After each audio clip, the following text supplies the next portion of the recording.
Alright, guys, so I'm back with Matt Dennion. Hey everybody, glad to be back again. Yeah, and today we're going to be talking about, like I said in my previous review of this comic, we're going to be, I would bring Matt on for a more in-depth review for Godzilla vs. Power Rangers 2, Electric Boogaloo. Yeah, that's probably a good term for it. No, I'll give you a better title. Godzilla vs. Power Rangers 2, What the Fuck Happened? Yes, yeah, that's even a more accurate term for it, I would say, yes. So, Matt, I'm going to ask, before we go into it, what were your, on a whole, reading the whole comic, what were your genuine thoughts on the sequel? Because, I feel like it did not live up to the hype. No, I totally agree. I really enjoyed the first one quite a bit. So I was really looking forward to this one, and I liked some of the ideas that they teased in it and that they did eventually put into it. But I thought the execution was relatively poor in terms, not just the story's not fantastic by any stretch, and the artwork is just terrible. Not the biggest Freddie Williams fan in the world, but man, I would much rather have seen him do this than what's the name of the guy that did it here? Baldemar Riveras. I can't pronounce the name. Yeah, whatever. We'll go more in depth specifically about what I didn't like about it as we get through the story. But man, very uninspiring artwork, to say the least, I would say. I think that the artwork is the biggest detriment because it just takes you out of the story because it's the same writer, Cullen Bunn. Yeah. The problem is half the characters don't look like actual character, how they're supposed to look. The other half, he goes for this weird anime face with Rita half the damn time. I don't know if you saw it, but there's points where Rita's face changes into an anime character when they're yelling about something. Yeah, I did notice that. I didn't get that. I was really, really disappointed with the artwork on the kaiju, and especially the Psycho Rangers, where it's hard to tell who's who. They look like blobs. They straight up look like I looked at them and they named them off. I'm like, really? That's who it's supposed to be? You wouldn't know to look at them. You wouldn't know who they were supposed to be for sure. Yeah, Jesus. And the artwork, there's no scale. No, nothing to scale it on at all. Even the coloring is bad. It's all very blah. Yeah. Right? And again, Williams has his faults, but you can clearly see he puts effort in his work. There's clearly scaling. There's clearly you can tell what the monsters and mechs look like. You can tell everyone apart. And I don't know. He also does backgrounds. Yeah, right. There's zero backgrounds in any of these things, which takes away from the sense of gravitas of the monsters because there's no scale for it. This one was kind of disappointing. It's a shame. The first one was really fun. It wasn't the most engaging story, super engaging, but it was fun. It gave us what we were looking for. We got Godzilla fighting the Rangers in the first one. We got them kind of sort of teaming up, Heisei and Godzilla team up, where he's not really on their team. It's just he happens to like these other people less than them. And it was fun, and the artwork was good. And this one, I like the ideas that they teased. When it kind of first we heard that there would be more going into it, and then after the first issue, it was all right, we're getting Psycho Kaiju. That was great, but then when you saw them, you couldn't tell. For instance, who was who? They had let's just pull it up here real quick. Megalon, Space Godzilla, Destroyer, Gigan, Hedorah.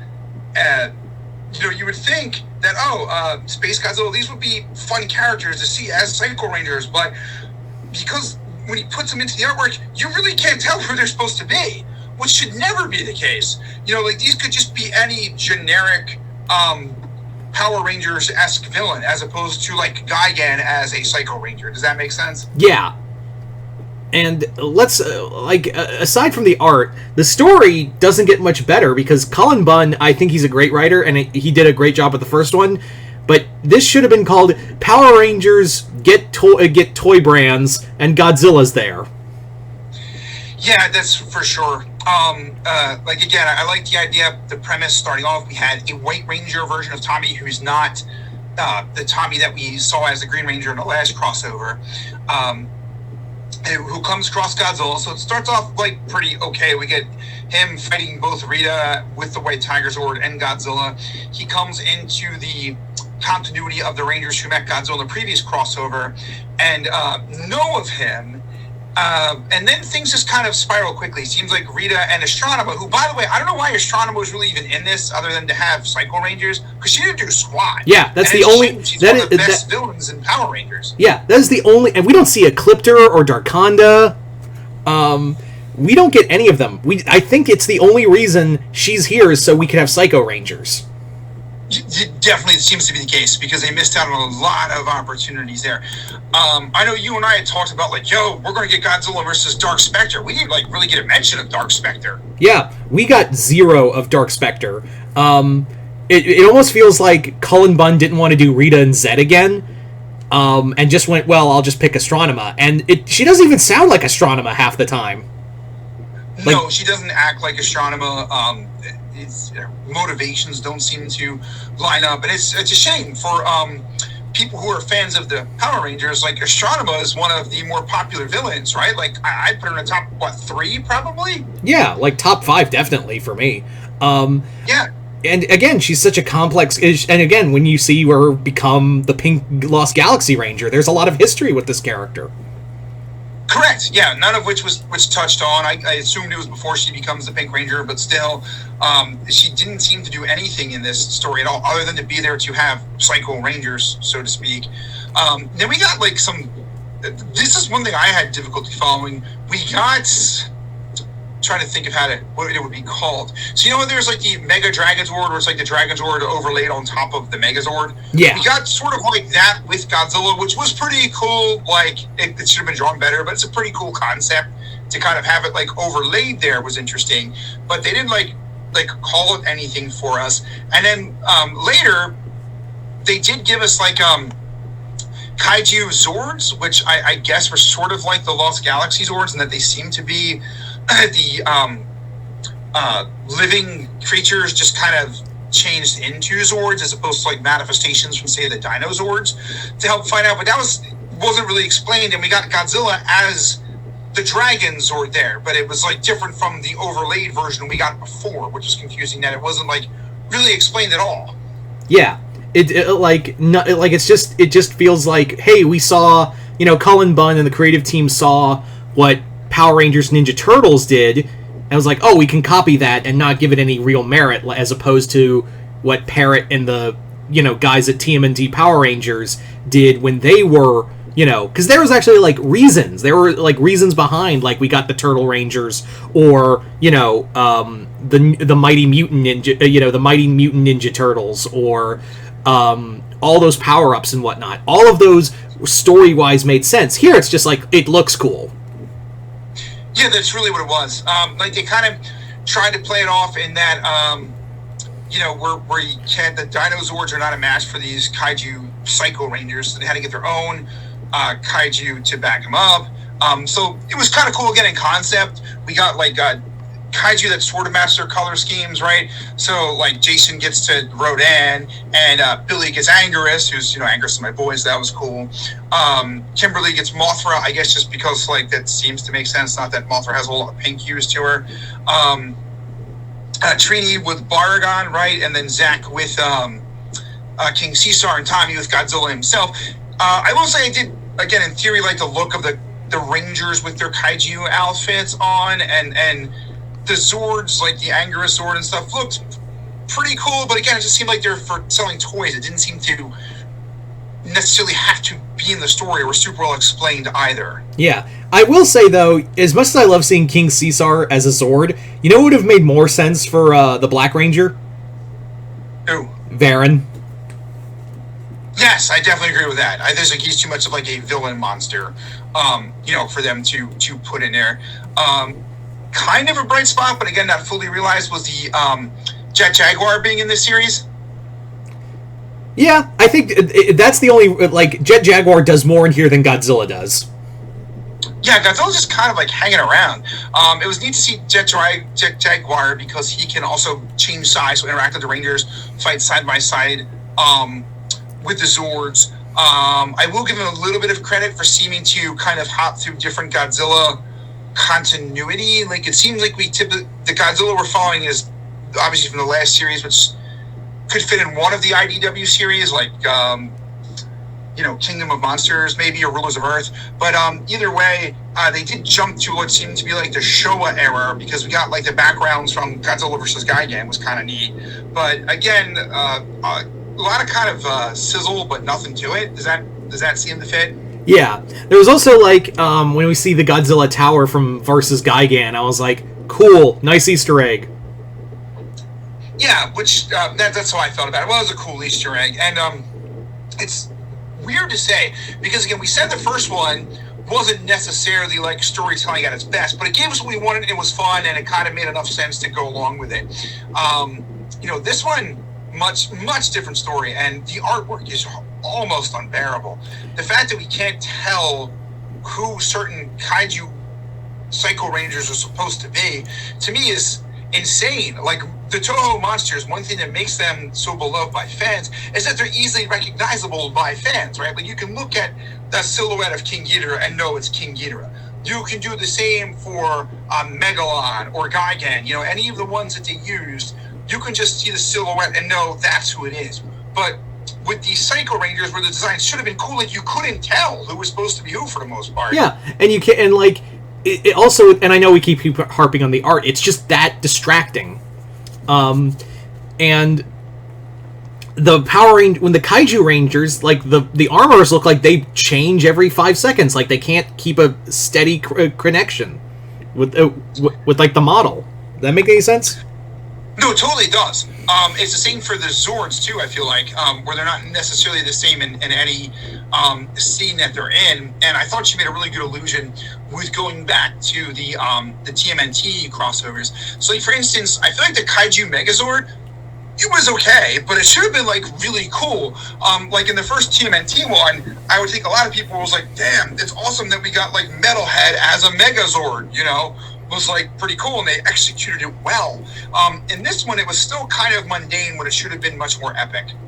Yeah, and again, the Kaiju Megazord, you can't tell what it is. You can clearly see with the Metalhead Megazord what it is and what it's supposed to be. Here, it just looks like it's just the Megazord with wings. Yeah, it doesn't visually stand out a lot, which again is a shame. Like the Metalhead Megazord is a good example to go to. Again, this is where cool. This is where Freddie Williams would have been a big help. For sure. Because it's one thing he can do. It would have helped out a ton. But it just kind of was like,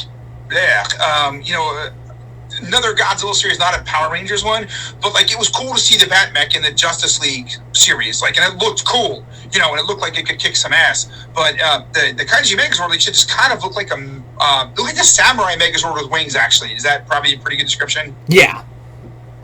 And I feel like that's another thing that they had, where in this story they mentioned that Rangers from other universes were being stolen by Rita and Astronema.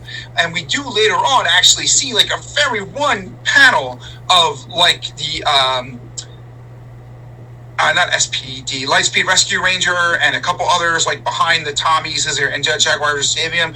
But we got nothing from those guys. Like I love Mighty Morphin, as we all do, but Ranger fans do also really like it when we get Rangers that aren't Mighty Morphin. And this was a great opportunity. At the very least, Lost Galaxy should have appeared in this, I felt like. Yeah, at the very least, you could have gotten that. Not on top of that, it just feels like Bun is just ripping off Shattered Grid. Yes, it felt like that, but not nearly as well because we didn't get any of the other Rangers aside from the alternate Tommy, the White Ranger. Yes, it did feel like ripping that off, but we could have gotten some more interesting characters to appear in there from the other series. Like, again, I'll go back to Lost Galaxy. That would have been fantastic to see the Lost Galaxy Rangers in there, see their Megazord standing with Jet Jaguar and Godzilla and the Kaiju Megazord and stuff. I get like you can only squeeze so much in, but I feel like that would have been appropriate, especially considering Astronema was the villain here. Yeah, it would have been the In Space Rangers, but still. Yeah, In Space. Sorry. Yeah, In Space or Lost Galaxy could have worked. Both of them for sure. Yeah, like, and I hate to shit on someone's work. Great. Yeah, I hate to shit on someone's work. I do. Like, I take no pleasure in it, but like, you're getting paid a lot for this, and it feels like, I feel like this person was the wrong person for it, and I also feel like Bunn just is not a fan of the other Rangers, because it just feels like lip service at best with the other Rangers. It's clear that he just knows Mighty Morphin. For sure. You and I are two people who I think, for the most part, really enjoy crossovers like this, and typically know that they do have their shortcomings, but just look for the things that are making us happy and can recommend it on that point. So I think we're both trying here. Like we're saying, there were some cool concepts that were, brought up, but it really did leave us wanting in a lot of different areas for this. And the artwork and the writing are one of them. Listen, I can't draw, but you could have done better than this for sure. Like, I definitely feel like they could have gotten a number of other artists who could have been better. I don't know why they didn't go back to Freddie Williams, for instance. Yeah. I definitely or you could have gone with anyone. I get if you don't want, couldn't get to Williams, anyone else. Like, you could have looked at other people's artwork. You could have looked at, what's his name? The guy who did the artwork with Ryan Parrott with the Ninja Turtle crossovers. Dan Morrow. Yes. Dan Morrow's busy. He's doing all kinds of stuff for DC, so I get that one. But like, there were so many other. Huh? Almost anybody would have been better. Yeah, like, you had options. Don't say it was a limited. You had all the time. Don't you dare say, oh well, we are on a budget and things like. No, shut up. I know how much that first crossover made. Yeah. So this one, unfortunately, did seem to be a bit of just a follow up with a cash grab from the first crossover, which again I really enjoyed. I really enjoyed the first one. Yeah, and so I'm also disappointed here. Also, like, remember how we theorized that like Rita was going to team up with Space Godzilla? Yeah, like, you can't blame us, because Space Godzilla was on like almost every cover fighting the Rangers. Right, Space Godzilla had like nothing to do in here. He's just sort of a background Psycho Ranger. And then with the story, like, the Psycho Rangers didn't really do anything, the Psycho Kaiju Rangers, other than be a threat. Like, I feel like it would have been a great opportunity to emphasize, like, how much more powerful is King Ghidorah as a Psycho Ranger, or Space Godzilla as a Psycho Ranger, or Destroyer, and we didn't really get that at all. No, we didn't. We got two things: Jack and shit, and Jack left town. Right. Like, it wasn't. They mention it, but they don't really like emphasize how much stronger the kaiju are, the Godzilla kaiju are, that they were turned into Psycho Rangers. It's not, you don't really get like a sense of that much bigger of a threat than they are, sort of originally. So then that's not on the artist, that's on the writer in this case. Yeah, I don't know if I trust if we get a third one, which I don't know if we will or not. I hope we do. I'm always I would like to see a trilogy complete. Looking at you, TMNT Power Rangers. Yeah. But like, I don't like. I think Colin Bunn should step down for writing for the third one. I feel like we should just get a whole new creative team. If you can't get Williams has his faults, but he's really good. But if you can't get him, get someone better. If you do a third one, which I don't know how well the second one sold. I don't think it sold nearly as well as the first one. I don't have any numbers in front of me, but from talk around the community, I know not a lot of people were thrilled with it, so I don't think it built the word of mouth that the first one did. Yeah. I mean, is it cool that we now live in a world where Godzilla had 2 crossovers with Power Rangers? Yes. I just wish one of those crossovers had more effort into it.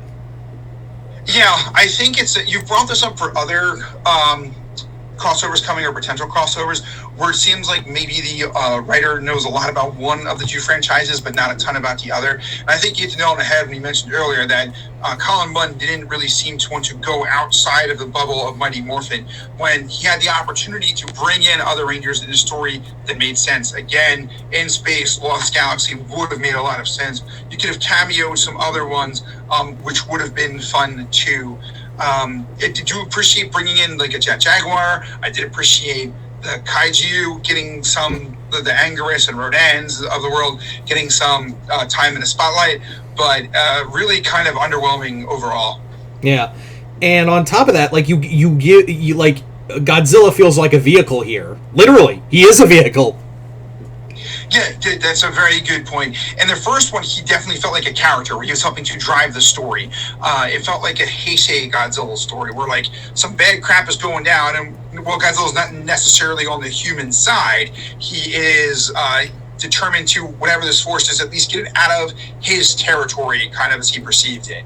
You know, so that's why he was going in there. And this one, he's just kind of there. Like, decides to fight the kaiju rangers as they jump all over the place. Even the rangers' motivations, it wasn't clear, like, why was Rita necessarily stealing all those rangers? It didn't really, like, come with much of an explanation, really. Yeah, she was just stealing the ranger power coins, and I was like, cool, for what? If they said, like, if they revealed, like, oh, the power was, like, awakened Dark Spectre or something, then, but you make a good point. I don't remember what was the whole point of Astronema and Rita stealing power coins. Right, I assume it has something to do maybe with forming the Kaiju Psycho Rangers, but it wasn't really, like, explained super well why they had to go back and get them. But yeah, they could have done a better job with that, and missed opportunities. Like, how did we not get? Like you said, I would have streamlined it more and just had Dark Spectre and Space Godzilla alone. I feel like, you know, with a huge Rita Astronomer to bring him in, but those two as, like, big threats alone would have been fun and interesting fights. Like, had we ended in that case with, like, say, to beat Dark Spectre, they had to do that, like, Dragon Zord overlaid on top of Godzilla to fight side by side with Jet Jaguar and the Megazord. I feel like that would have been, like, an appropriately cool wrap up, you know, especially with how Dark Spectre was portrayed in the comics, where, like, I know in the series he was taken out by, like, a single rocket, but in the comics he was a much more dangerous character. You know, he could have, like, possessed Space Godzilla, for instance, and that could have caused for what had occurred, as opposed to just this sort of generic, we're going to make Psycho Kaiju Rangers, but then, like, have horrible artwork implemented for them, and then just kind of have them fight for the sake of fighting. Yeah. And it just, again, it just feels like we were just like, it just is a cool toy design. And don't get me wrong, it's cool, but, you know, we're gonna get bag clips out of Godzilla versus Power Rangers. Yeah, that's for sure. I mean, we already know that they're coming out with toys that, like, what was it, Hot Topic is doing sort of like those guest bags with the different Anguirus and Godzilla and Mothra Rangers and Zords and stuff. Yeah. So, although I'm a little surprised, like, that they went that route with them and not just a more traditional, like, 6-inch figure line with them, at least. I imagine that's because Bandai and Hasbro might be coming to blows on that. So this was, like, the only compromise they could get was, like, the guest bag ones? Maybe for right now. If they sell well, maybe Bandai and Hasbro will be a little more peaceful to each other. I'm not saying that's the case, but I'm just saying, like, it's two different toy companies. It's not like with the Rangers one, I mean the Ninja Turtle ones, because that's under Hasbro too, and they also have a hand in Playmates. I'm just saying, like, Bandai, it would probably be like the Bandai movie monsters, or Bandai Deluxe would probably get the actual action figures. Okay, I can see that. Because I would get, say, the Power Rangers in their kaiju form, some of those to look pretty cool, like Tommy as the Godzilla Ranger. I would likely would be a pretty cool figure. But, man, I mean, again, the artwork didn't help but make them look great by any stretch. Yeah. Yeah. So, I get, like, I'm gonna have to say, like, this is a 2.5 out of 5 for me as a crossover on a whole. It just felt like such a massive step down, artwork, story-wise, everything, for what was a epic. It was a dumb, stupid comic, the first one, but it was fun, and it knew what it was, and it knew what fans wanted. Here, it just feels like, I don't know, this. Yeah, I'm sorry, my dog stepped on a kid toy that made a horse noise, if you guys heard that. So I was wondering what that was. Yeah, I agree with you. I'm going 2.5. Like, it was okay. If you want to go back and check it out, if you haven't checked it out yet, it does have some neat things to see. Jet Jaguar fighting side by side with the White Tiger Zord is pretty cool. I did really like the Dragonzord overlaid on top of Godzilla. I don't know if I necessarily liked it, the Godzilla Zord, because to me it just looked like Mecha Godzilla, right? Like it wasn't anything super different that we haven't seen from Mecha Godzilla before, or just like the Dragonzord kind of. Exactly, yeah. So a sadly missed opportunity overall. Again, I love the first one, so it made this one a little bit more disappointing. And you know what I could probably relate it to is Pacific Rim and Pacific Rim Uprising, where it's like, oh man, I love the first Pacific Rim, and then the second was kind of like, it's there. Yeah, I don't know if I'll be coming back to this one over the first one. The first one, that's a very good point. The first one has a very high rereadability to it because it's fun. This one's, not a lot of rereadability to it. I had to like go back and reread it to do this review. It's kind of like, it still feels pretty mundane. Like I was trying to see if there was anything I missed that would really increase the rereadability for me, but it didn't. Yeah, and I don't know, like, I'd love to see a third one, but I don't know if sales earned it enough, and, like, I mean, at the bare minimum, we still have Godzilla and Kong versus Justice League 2. Hopefully that sequel will come through, and we also have Godzilla versus Marvel coming out this year. So we can definitely wash this taste out of this crossover out of our mouth. Yeah, for sure. And I know we've said it before, but I'll say it again. If I'm IDW, I am probably moving off of this and really pushing for the TMNT crossover. We know the TMNT writer said he wants to do it, and it'd be just basically an in-house crossover for them. I know they'd have to work it out with Toho and I guess Nickelodeon for the TMNT part, like to make sure that everybody's happy with it. But IDW's had no problems making TMNT crossover just about anybody they want to so far. I mean, hell, they're doing Naruto right now. Yeah, and He-Man, and they just did Stranger Things and Street Fighter. Like, I feel like this one makes a lot of sense, and it would give us opportunities to see, like, the turtles would have to go kaiju sized, right? Or something like that. You could see a kaiju shredder. I don't know. Go down the list. Krang and his giant thing. Like, there's a lot to do with it, and it's something the fans have wanted for a long time. If we can't get Godzilla taking on a different giant mutated turtle, let's go with TMNT, right? Yeah. Absolutely. I would think TMNT versus Godzilla. I mean, Sonic versus Godzilla. I'm not a Sonic fan, but I imagine if Sonic Justice League does well, that's probably on the table. I would say Godzilla Star Trek, because I think you have to imagine if you're IDW, you got burned pretty bad by Toho ignoring you for that Marvel crossover. I would say so. However, one that was really surprised me, which I think will probably be our next review based on when it comes out in trade, would be Tom Scioli with the Godzilla Monster Piece Theater and the public domain characters that went in. I really enjoyed that story, so I'm looking forward to when you read it, we can review that one. Oh yeah, totally. I keep forgetting that's there. So sadly, that's still a thing. Yeah, no spoilers here. It should be out in trade soon, so check it out. I do think that will be a really good palate cleanser for us, and from this one in terms of giving us. This one underwhelmed me in terms of what I was expecting, and that one more than cleared my expectations. Like, I had expectations for that one that I thought this could be good, and it turned, in my opinion, to be quite good. So we can go more into it later. Yeah, the one thing I hope we get with the third one is, I mean, I guess you'd have to do, I know we're doing this whole council of, they hinted this council of Ritas, but at the same time I'm do it, Rita can step aside. We can do how about Zed, or someone actually suggested the Machine Empire. That way we get Machine Empire Mecha Godzilla. Yeah, that's what I would do, because they're clearly not. We're not getting Dark Spectre at this point. That's obvious. If we were getting Dark Spectre, we would have seen it already.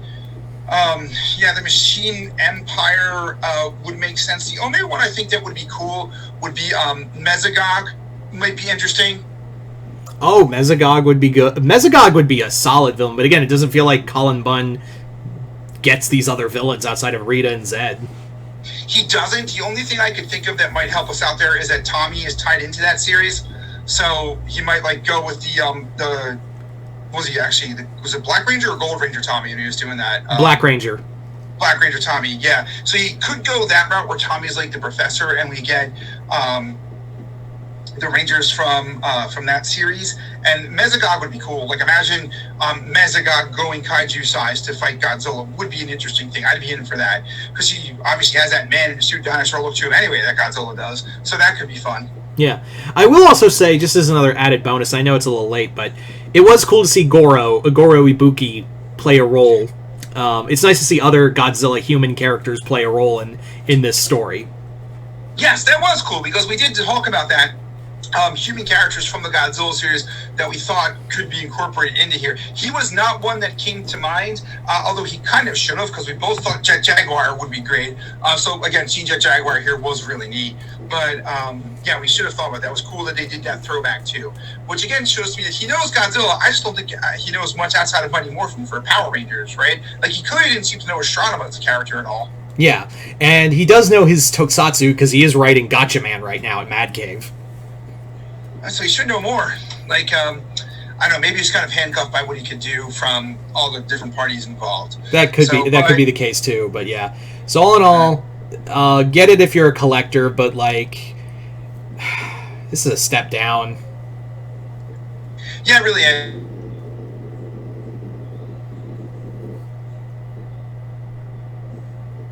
Uh-oh. You there, Matt? Yeah, I'm still here. Can you hear me? Yeah, we had a loose connection there. Sorry, I have a storm going on outside right now, so maybe I should wrap it up on my end here. Yeah. All right, guys. I'd like to thank Matt for coming on here and doing this in-depth review. And yeah, every time I do a crossover, I'm gonna get Matt on here to do a more in-depth one afterwards. So I think the next one will probably be, I don't know, like, I know Multiverses is Collision Detected is coming out next month. That's the next trade. Okay, yeah, I might be in for that. I kind of gave up on that series when the whole game just decided to turn up and die. That's true. That's a whole other story. But yeah, I'll do it if you want. I'm definitely in for Monster PCA though. That should be out in trade soon, I think. Yeah, in April, there's also going to be Predator versus Black Panther. Yes, I'm in for that one too. Yeah. So other than that, hope you all enjoyed this. Matt, thanks again for coming on here. Thank you. I love being on the show. All right. And other than that, I'm Mr. Multiverse. I'll see you next time in the Multiverse.